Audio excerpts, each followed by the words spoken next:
Merci, vous pouvez vous asseoir. La séance est réouverte. Monsieur le Premier ministre, vous avez la parole pour répondre aux différentes interpellations.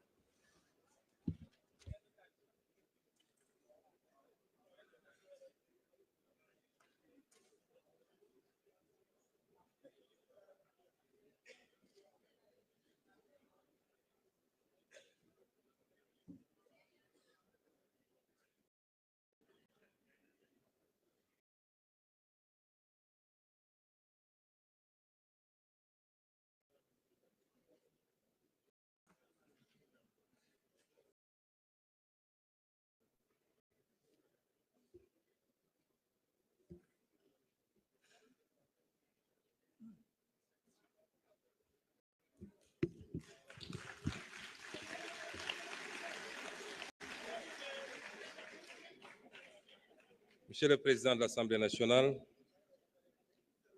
Mesdames et Messieurs les députés, les ministres, chers invités, nous venons d'écouter avec beaucoup d'attention la réaction des députés à la présentation de notre déclaration de politique générale. Je voudrais faire un ou deux rappels avant d'approcher ou de répondre à quelques-unes des préoccupations. Le premier rappel, c'est que nous sommes là dans un exercice de déclaration de politique générale et non pas dans un exercice de déclaration de politique sectorielle, encore moins une déclaration de politique communale. Et cette déclaration nous permet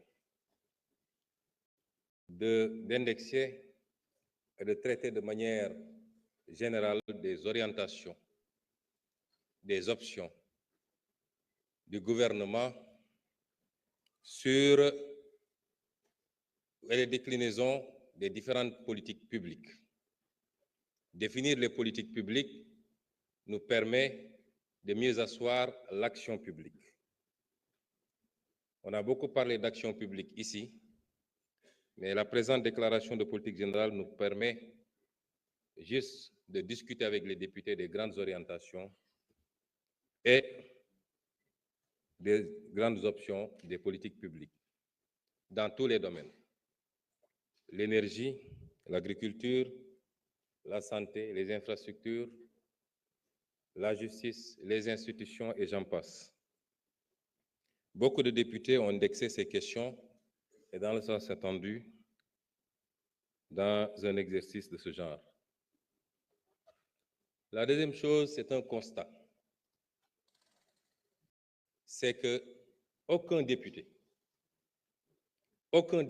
ici présent, qu'il soit de la majorité ou de l'opposition, n'a remis en question ces orientations et la déclinaison des politiques publiques pour les 5 prochaines années. Aucun. Et dans aucun domaine des politiques publiques, certains ont posé des questions qui peuvent enrichir le débat. Certains ont interpellé par rapport à certains aspects des politiques publiques qui n'ont pas ou qui n'ont pas été suffisamment traités. Et je leur en sais gré parce que ça nous permet d'apporter quelques précisions. Mais aucun député ne nous a dit que ce qui a été présenté aujourd'hui n'est pas bon ou ne va pas dans le sens souhaité pour sortir ce pays de la situation catastrophique dans laquelle les régimes précédents, particulièrement le régime sortant, l'a plongé. Alors, il y a quelque chose d'assez cocasse, j'allais dire, à relever, parce qu'on a parlé de rapport à la vérité. Et nous allons illustrer avec quelques aspects. Je passerai sur la longue campagne de diabolisation perpétrée par des gens qui tenaient le pouvoir et qui l'ont désorienté, non pas dans le sens de servir les intérêts de ce pays, mais qui ont utilisé toutes les forces dont ils disposaient pour combattre un parti politique, un homme, et pour essayer à tout prix de casser l'opposition. La désinformation avait pris toute une forme. D'abord, c'était de nous faire apparaître pour des gens qui détestaient les milieux religieux, les foyers religieux. Combien de politiques, certains ici présents, n'ont passionné un certain nombre de responsables religieux pour leur raconter des histoires, que nous allions interdire les événements religieux, que nous allions combattre les tariqas. Aujourd'hui, ces mêmes personnes sont dans leurs petits souliers parce que le monde entier s'est rendu compte que c'était un tissu de contre-vérité. La désinformation a pris ensuite toutes sortes de tournures. Nous serions apparentés à des mouvements irrédentistes. Nous serions financés par des multinationales. Nous serions dans un programme de déstabilisation du Sénégal. Nous aurions des relations avec des organisations terroristes, islamistes et j'en passe. On a tous vécu cela ici. S'il faut parler de rapport avec la vérité, je pense que nous savons où chercher. Ensuite, depuis que nous sommes arrivés au pouvoir, le débat, ça a été de dire qu'ils n'ont pas de programme, qu'ils n'ont pas de vision. Où sont ceux qui disaient ça aujourd'hui? Ils sont incapables de démontrer ici et sur les plateaux de télévision qu'il n'y a pas de programme, qu'il n'y a pas de vision. Et le pire, c'est que ceux qui s'agitent le plus n'ont pas le niveau minimum pour parler de ces questions.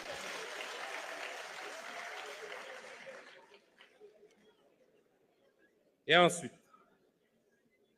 aujourd'hui, personne ne nous dit qu'il n'y a pas de vision. Personne ne conteste ce qui a été proposé. Plébiscité depuis la présentation du référentiel par tout le peuple sénégalais, mais également par tous les partenaires au développement. Ces mêmes qui ont agité ici et qui ont contesté, lorsque nous sommes livrés à l'exercice de vérité, parce que nous aurions pu faire comme eux, puisqu'on parle de rapport à la vérité. Qu'est-ce qu'il y a de plus malsain en termes de rapport à la vérité que de mentir à tout son peuple, de mentir aux partenaires internationaux, en leur cachant les véritables chiffres pour pouvoir continuer à endetter le Sénégal et ce qui nous met aujourd'hui dans la situation fâcheuse dans laquelle on se trouve. Il y a des gens qui devraient avoir honte de parler et surtout de le faire de cette manière.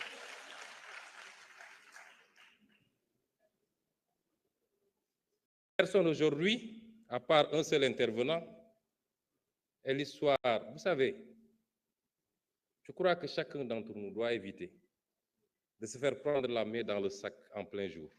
Dans quelques jours, la Cour des comptes publiera son rapport. Dans quelques jours. Je ne sais pas ce qui s'y trouve. Je ne sais pas ce qui s'y trouve, mais je peux vous garantir d'une chose. Si ça ne révèle pas plus que ce que nous avons révélé, ça ne sortira pas moins que cela. Et à partir de ce moment, je le dis et je le réitère, tous ceux qui ont une responsabilité par rapport à cette situation fâcheuse et qui ont trahi ce pays devront en rendre compte devant vous certainement, les députés de l'Assemblée nationale.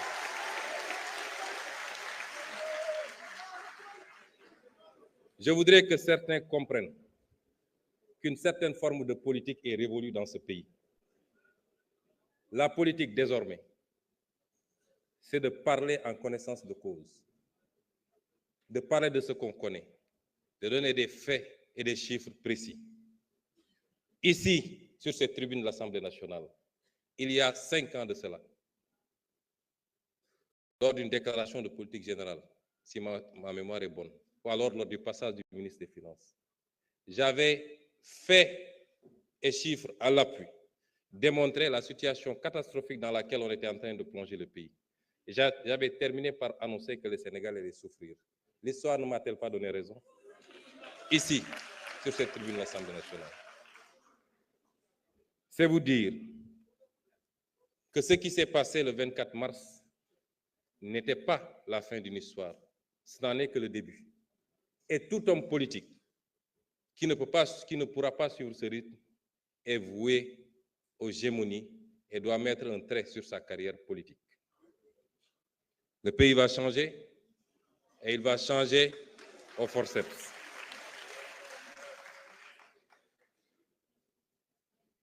Monsieur le Président de l'Assemblée nationale, honorables députés, le débat s'est posé en termes très simples. Avant de présenter notre vision globale, nous avons fait un état des lieux. Chaque fait et chaque chiffre qu'on a annoncé dans cet état des lieux est avéré. Chaque fait et chaque chiffre. Nous avons présenté la situation catastrophique du pays. On nous a vanté les mérites d'un bilan. Le vrai bilan, il est là. Il n'y a rien de plus facile que de maquiller des chiffres, d'aller emprunter de manière désordonnée. Comme on l'a dit, en calculant tout de suite le prochain mandat et de s'empresser à faire sortir des immeubles et dire que j'ai un bilan. Des pays ont fait banqueroute. Rappelez-vous du cas de la Grèce, de l'Argentine, par ses comportements. Et le Sénégal n'en était pas loin. Dieu aime ce pays. Dieu aime ce pays. Et nous devons aimer ce pays autant ou plus que Dieu lui-même. Les responsables de cette situation, ils sont là, dans cette salle. Vous les sentez perdus. Nous avons présenté un référentiel et nous avons présenté une vision globale. Vous savez, quand on n'a pas grand-chose à dire, il faut dire gongo, c'est bon. Ça fait partie de la grandeur. Et Madame l'honorable députée Aïssata Tall Sall l'a fait à sa manière, puisqu'elle attend le deuxième tour pour se prononcer sur un référentiel ou une vision qui lui a été présentée. Et elle avait largement le temps, parce qu'au deuxième tour, je crois qu'elle aura à peine 1 ou 2 minutes, maximum 5. Mais si vous entendez bien, ce qu'elle a dit en langage très effilé, comme savent le faire mes amis les avocats, c'est que simplement, Monsieur le ministre, je n'ai rien à vous dire, tout est bon.